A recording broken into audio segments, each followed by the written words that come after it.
തൃശൂർ പഴഞ്ഞി പെങ്ങാമുക്കിൽ നിയന്ത്രണം വിട്ട കാർ തോട്ടിലേക്ക് മറിഞ്ഞ അപകടം. കാർ യാത്രിക പരിക്കേൽക്കാതെ രക്ഷപ്പെട്ടു. വിവരങ്ങളുമായി സൂരജ് സജി തൃശൂരിൽ നിന്നുണ്ട്. സൂരജ്, എപ്പോഴായിരുന്നു ഈ അപകടം? വിവരങ്ങൾ.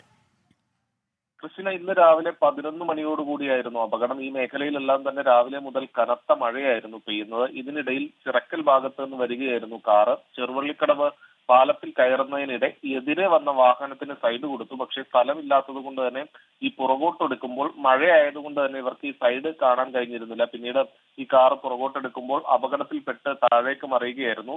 ഈ പ്രദേശത്തുണ്ടായിരുന്ന നാട്ടുകാർ തന്നെയാണ് ഈ വാഹനത്തിനകത്തുണ്ടായിരുന്ന ഈ താര എന്ന കാർ യാത്രികയെ രക്ഷിച്ച് പിന്നീട് ഈ മുകളിലേക്ക് കയറ്റിയത്. ഈ പാലത്തിന്റെ കൈവരികൾ തകർത്താണ് ഈ വാഹനം താഴേക്ക് വീണിട്ടുള്ളത്. എന്തായാലും ഈ വാഹനത്തിൽ ഉണ്ടായിരുന്നവരുടെ പരിക്ക് ഗുരുതരമല്ല എന്നുള്ളതാണ് പറയുന്നത്. ഈ മേഖലയിൽ കനത്ത മഴ പെയ്യുന്നുണ്ട്. അതോടൊപ്പം തന്നെ ഈ കാറ് ദൃശ്യങ്ങളിൽ കാണുന്ന പോലെ തന്നെ ഈ വെള്ളത്തിൽ പൂണ്ടുപോയ നിലയിലാണുള്ളത്. ഇനി ക്രെയിൻ ഉപയോഗിച്ച് ഈ കാർ മുകളിലേക്ക് കയറ്റാനുള്ള നടപടി ആരംഭിച്ചിട്ടുണ്ട്. ക്രിസ്tina.